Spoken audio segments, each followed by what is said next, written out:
Hey guys, hello. Welcome. Well, getting right back into things. I know it's a little later on Sunday. Everything's quieted down. It's a little chilly too. For us, it's in the 70s. Ooh, yeah, it's getting cold. Yeah, well, I look forward to this. I love it. Doesn't change too many things like with mosquitoes and stuff like that. Just feels more comfortable. But hey, you guys, listen, I was listening to some of these Mandela guys. I get away from that from time to time because it seems like it's such a distraction. But I listened to this one guy again bring up CERN and this statue that's out in front of it. It's called it's a Hindu god, and its name is Shiva. All right. And it's doing a dance and stuff like that. So, what he's looking at a photograph. He says, it's changed, and I can't say that it's changed too much. I don't remember what it looked like before, but having a little idea about symbolism and how it works, and that it probably has something to do with this code, I decided to put it under some kind of scrutiny. And before I used to say it was like the destructive side of Krishna, but that's not true, because once you learn more about this story, the storytelling in this in the Hindu faith, you realize that no, they're separate. They're different stories, just like Abraham is different than the stories of Moses. They're different stories, and of Noah. It's a different story, and they interconnect somehow in some weird way, but still the idea is that the code is still in those stories. What I found is that what he was talking about was how there was a photograph that he had seen. It says, look at her arms, or that's saying it's her arms have changed. One hand or one arm has two hands sticking out of it and stuff like that. And what it is they've made the photo, they took picture of it, and it just it has four hands or four arms, and it has hands, and they all symbolize something. But this is just one movement of this thing. It has 108 different movements. All right, 108. You get that? That's a Buddhist number too, as well. Instead of saying two, I didn't want to get you mixed up.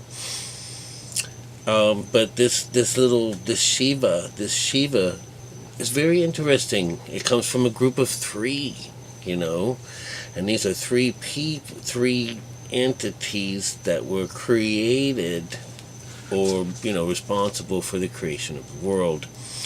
One was for creating it, one was to restore it and keep it going, the other is to destroy it. This is how we work out, all right? The male conscious on its own, this is, about the creator is when we're all working as one.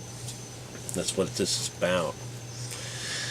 And let me back it up a little bit. There are three gods that are responsible for creation, upkeep, and destruction of the world.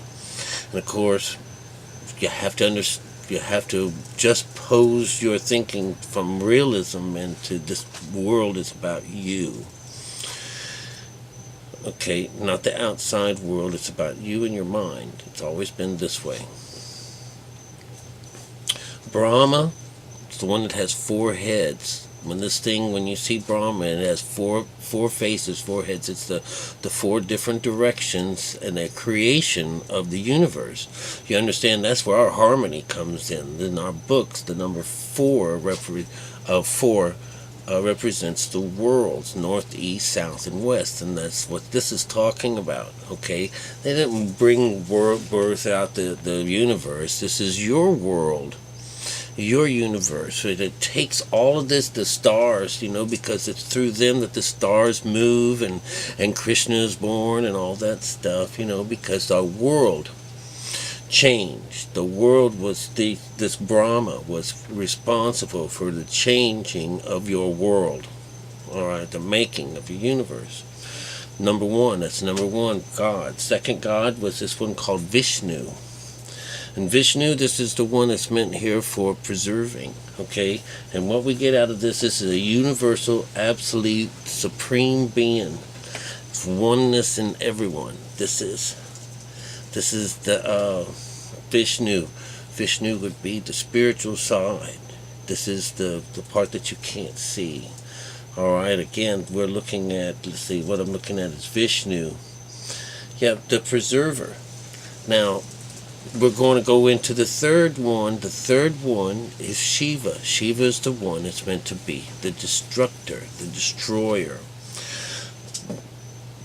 But we have to go into some interesting symbolism when it comes down to these three guys, all right? Brahma with the four heads, we've already gotten that taken care of. Vishnu,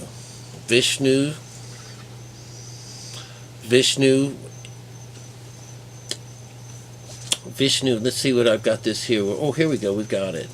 It's got four arms, all right? On the left side, it has, on the lower hand, it has a lotus flower that's in the left side. And on the top, he's holding on to a conch shell. All right. So on the right side, he has this thing called the mace on his lower right hand. In his upper right hand, he has the chakra disc. So it has this thing that's spinning around. This Siddharthian chakra, which is up in this spinning thing that's up in here. This is the lower chakra. This has to do with your Kundalini system. This is how this idea of Vishnu is the preserver. Remember, because you got to go up this way, and when you get remembered by God, or when you are restored, it's the new mind. It's the restoration.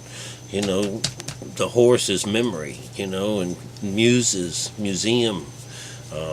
You know, all of these stories should be coming together in your mind in some way. I know there's a whole lot of information coming into one place, but they're all the same.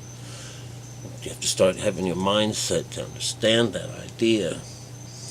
So this is talking about the lotus flower. We're talking about the conch shell. This is this idea of being on the inside. We have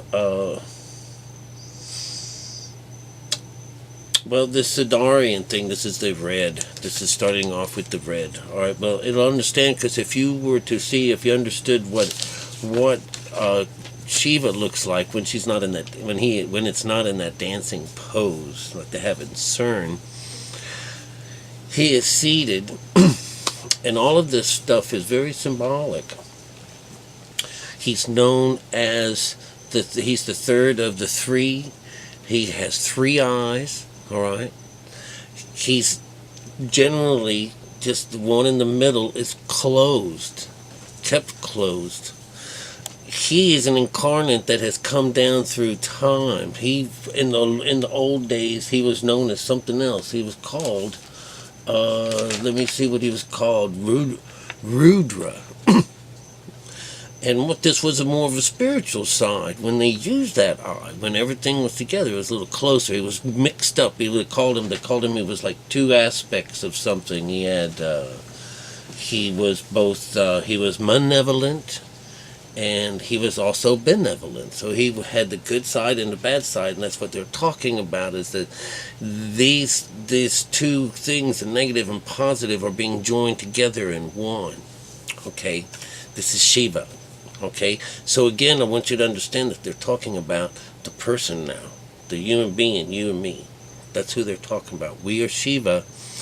We are the beast of Scripture. We always have been. And this is just another view of this lower frequency. All right? Okay. And it's known as, let's see, the spiritual ancestor of this third eye of Shiva, because it used to be, the roar, the mighty hunter, and you're always talking about, the dogs. My master's going to cut my head off or going to bash me in because I'm no longer hunting like him. All these are huntings, they're all. And when you're losing God and when you're losing this contact with this higher side, it's usually because your hunting skills, you're getting old, or you've turned your back towards the temple and gone other ways, gone astray. All right, but this guy with the third eye, when he wants to change, he can. He's known he has this one of his, this idea that there's no fear in him. He has this quarter moon stuck in his hair somewhere. That means, he's enlightened. He's already gone through the phases. He's got his mind tight, right? Let me see some of the things that he has in here that makes him, that shows off his, let's see, he holds on to a trident. This trident is in his right hand. This is how he rules over the land, all right? There's like 3 things that he uses to rule over. He uses fear. He has Damu, which is recreation, enjoyment, reproduction. And he also has the positive side, which is infinity, endless, the Yoni. So you find that these are the 3 different kinds, the 3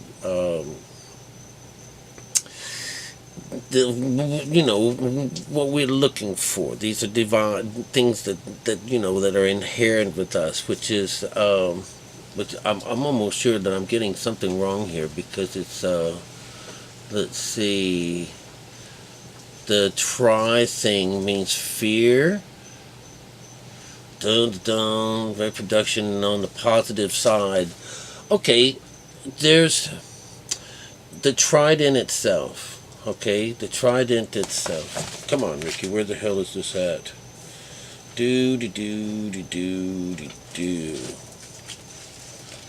think I want to come back to that. Controller of life and force, the life giver. The idea is fear, death, and negativity. That's what the top part is about. The Trishna, And underneath him, he's got this little, one of his hands, he carries this thing, it looks like an hourglass drum set, It's in 2s, and it's a noisemaker. It's known for the hum. It's, this is how they wrote things, by the noises that this thing makes, all right? So it's this is the more positive side of this. So the scepter with the 3 prongs on it that that have it's about you've got purity, and then you've got this little inside things, and then you've got ignorance, and this is what this is how he's controlling himself. And in this situation where he's in the circle, he's transforming himself. He's trying to balance himself between ignorance and this higher intelligence, that he has to work at it to get this way. He is sitting there. He has now in his hands, he has different things in his hands. So he has 4 arms, and he's balancing on his left leg. Balance on his left leg or the right leg, whichever. I think he's balancing on his right leg. So what he's got is, let me see if that's the way, I think it is, it's going to be his right leg. One of his hands is pointing down in a sort of symbol to his foot, and showing that he has control over this part. All right, which is the heel. When you talk about bruising your heel and in your forehead, these are he hangs out in ashes. So he's this is a positive symbol when when it's on the good side. But it's it grew into the later side, which is more mean and expecting more evil things to happen. It's lost touch, and Shiva is now turned into this destructive mode. And when she goes into this dance, it's an idea of she's got some kind of an elephant pose that she does with her fingers, which is a type of it's a meditation. It's going to clear the way. Nothing's going to be in the way. So, it's like not eating or not drinking, uh, no thoughts, to keep quiet. So this is why, the elephant is involved in this. He's got the tiger skin on him, and this tiger skin is his desires, and he's got control over those too. So he's got that going on. Let's see, he's got a deer or something in his hand, and that's about his thoughts going back and forth. In our world, they're more along the lines of sheep, taking no thought and having control over the mind, because the mind jumps back and forth, and so does this. So that's what that idea means, that he's got this critter with him too. This is Shiva, before you see him going into the mode and the change into something that's destroying something, and that's just us changing our personalities and taking on another likeness of something else. That's why all these things, are really us. The four-headed man, and all that stuff. This is all telling the same story that we get in the code. Exactly the same stories. All right. So what I'm getting from all of this is that the Shiva that we have now, has morphed into this Shiva that doesn't open up his eye and use it anymore. And of course he comes in different. He comes with 6 arms, 8 arms. Whenever things are going good, it's 6 arms, which is working up the ladder. The destructive one is in 8. All right, 8 arms comes about with this destructive one. 8 is a type of completion. 8 is right after, the 7th is the rest, or that's when fire and brimstones come in, and then the number 8 shows up, and 8 is control, when you've gained control back over yourself. The oneness, all this about coming to oneness, all of these stories, coming to the one. All right. On the benign form, it's 12. Those are doubled up 6s, which means you're on the lower conscious side. General form, 28 arms. Dancing form, 8. 8 is that, when you're in control. There's 108 different forms. I've mentioned that.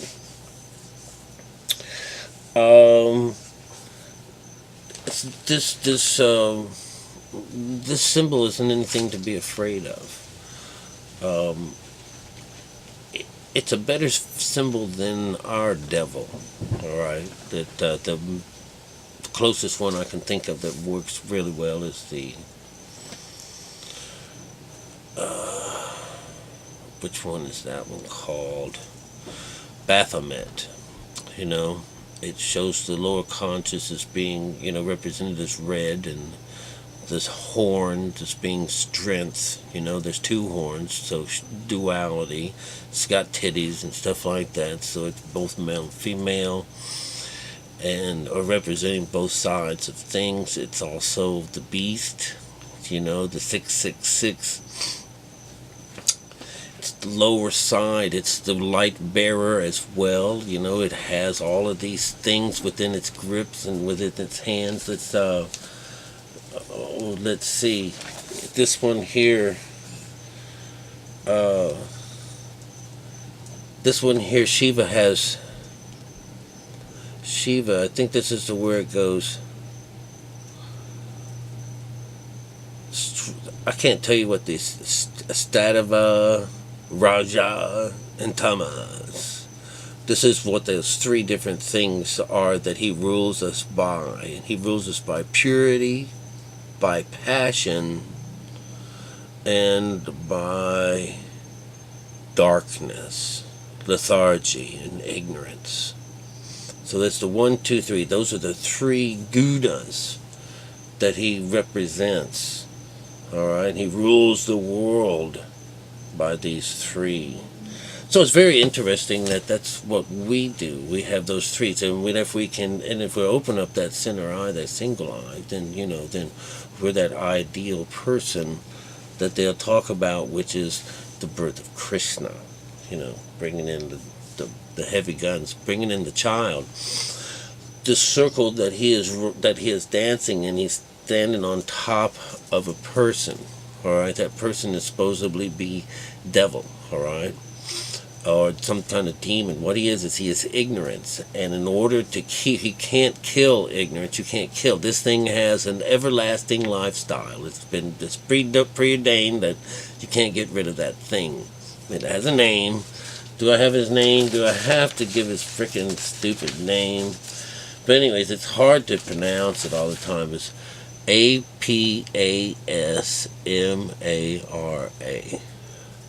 Apasamara. Well, anyways, represents ignorance. And so that's what he's holding it down with. He's crushing it with his right foot. Just crushing it down. And he's got his left foot off the ground. And so, all of these symbols are out, or this guy's in the dance. That means they're in the way. They're on the path. There's nothing negative about it. And the whole destructive thing is no destructive than this. It's the new you, the cleaning out, and all that stuff. There's nothing spooky about it at all. They can make it into anything they want. And they can, play with you and your mind all you like. But, back to Baphomet, real fast, how you know what he's talking about is that it has a little kundalini. But the kundalini only goes this far. It has it has this thing. Oh my goodness, I can't forget what they're called. But how our kundalini goes, up to 6, and then the 7th chakra is the one that opens up above you, the crown chakra. His caduceus only raises up to the 3rd chakra, which is our solar plexus. That's as far as it goes. They don't talk to you about this. They say it's like his penis or something, but they're just being stupid. They're being deflective. It is the caduceus, and the caduceus only goes up to the 3rd church, which is in our Bible. That's Pergamos. That's the church. That's the 3rd church, which is the seat of Satan. That's the lower chakras. That's as far as he goes. When we go under, when we cut off the mind and the flesh, he's a part of that. It's gone. In the stories, everybody falls asleep and doors open and everyone runs out. That's how Krishna gets born. Because, he's just one of those beautiful things that come down the pike every now and then, and is raised up to heaven and does all our battles for us. Cleans house. All these stories are the same. And those wonderful, that one's representing us. That represents you, the flesh, the lower conscious, as well as Baphomet. These guys, they represent the lower conscious. If the lower conscious gets its grip on mankind and the body, then bad things happen. The destroyers let loose. If you can bring those guys together and work as one, you've let Krishna and Christ, Buddha, Mickey Mouse, who cares, whoever you want to call it, but you become one, and you've defeated this guy, and you've gone through the preserver now. This is where, salt, comes down to your wife. It turns into a pillar of salt. She's preserved. Your spirituality is restored. That's what she represents.